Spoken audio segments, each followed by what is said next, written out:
নমস্কাৰ এই মুহূৰ্তত আহি পৰিছে আজিৰ কেইবাটাও গুৰুত্বপূৰ্ণ খবৰ। লাখ লাখ মহিলা একাউণ্টত সোমাব 10,000 কোটি টকা। অসমৰ মুখ্যমন্ত্ৰী ডক্টৰ হিমন্ত বিশ্ব শৰ্মাই আজিৰ দিনটোত কেইবাটাও গুৰুত্বপূৰ্ণ মন্তব্য কৰিছে মহিলাসকলক লৈ। কেৱল এয়াই নহয়, PM কিষাণৰ প্ৰতিজন হিতাধিকাৰীৰ বাবে এটা ভাল খবৰ। PM কিষাণৰ প্ৰতিজন হিতাধিকাৰীৰ একাউণ্টত 20 নম্বৰ কিস্তি টকা প্ৰদান কৰিব চৰকাৰে। কিমান তাৰিখত টকা সোমাব আপোনাৰ একাউণ্টত? যিসকল মহিলাই অৰুণোদয় আঁচনিৰ বাবে আবেদন কৰিছে সেইসকলৰ বাবে এটা ভাল খবৰ, কিয়নো 10 তাৰিখত লাখ লাখ মহিলাৰ একাউণ্টত চৰকাৰে প্ৰদান কৰিব 1250 টকা। চৰকাৰী কৰ নোপোৱা প্ৰতিজন ব্যক্তিৰ বাবে এটা ভাল খবৰ। আজি হৈছে অন্তিম দিন। আজিৰ ভিতৰত যদি আপুনি জিঅ' টিকিং নকৰে তেনে ক্ষেত্ৰত কিন্তু পিছত আপুনি চৰকাৰী কৰৰ বাবে আবেদন কৰিব নোৱাৰিব। লগতে কেইবাটাও ৰাজনৈতিক খবৰৰ লগতে অৰাজনৈতিক খবৰ যুগুত কৰা হৈছে আজিৰ দিনটোত। গোটেই অসম তথা ভাৰতৰ বিভিন্ন প্ৰান্তৰ পৰা যুগুত হৈছে কেইবাটাও ডাঙৰ খবৰ। এনেবোৰ খবৰ নিতৌ পাই থাকিবলৈ চেনেলটি ছাবস্ক্ৰাইব কৰি ভিডিঅ'ৰ এটা লাইক কৰিবলৈ নাপাহৰিব।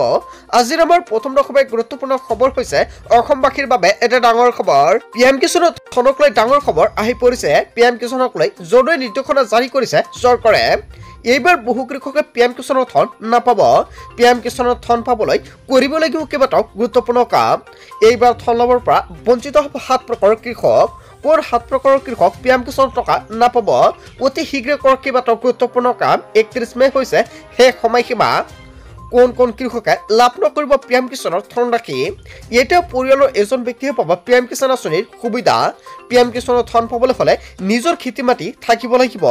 আনৰ মাটিত খেতি কৰা লোকসকলে নাপাব PM কিষাণৰ সুবিধা। PM কিষাণৰ ধন লাভ কৰিবলৈ হ'লে EKYC কৰাটো বাধ্যতামূলক। EKYCৰ বহিঃপ্ৰক্ষণ নকৰাসকলে নাপাব PM কিষাণৰ ধন।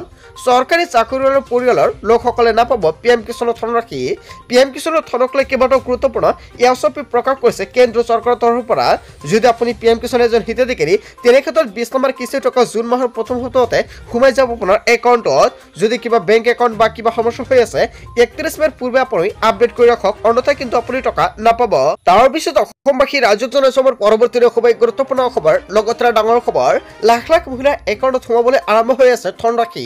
প্ৰতিগৰাকী মহিলাৰ মুখত এতিয়া বিৰিঙিছে হাঁহি আৰু হাঁহি। ধন বিতৰণৰ প্ৰচেছিং অব্যাহত আছে।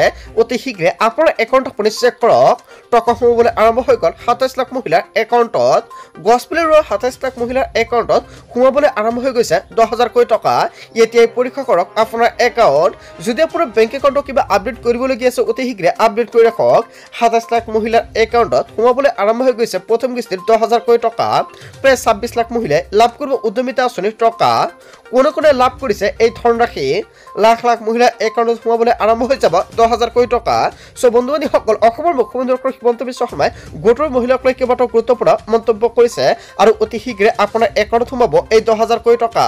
যদি আপুনি আত্মগোটৰ পৰিৱৰ্তন জমা কৰিছে তেনে ক্ষেত্ৰত আপোনাৰ বাবে এটা ভাল খবৰ। বন্ধু বান্ধৱীসকল, গোটেই অসম তথা ভাৰতৰ বিভিন্ন প্ৰান্তৰ পৰা যুগুত হৈছে কেইবাটাও ডাঙৰ খবৰ। এনেবোৰ খবৰ নিতৌ পাই থাকিবলৈ চেনেলটি ছাবস্ক্ৰাইব কৰি ভিডিঅ'ৰ এটা লাইক কৰিবলৈ নাপাহৰিব। So' thank you for watching full video.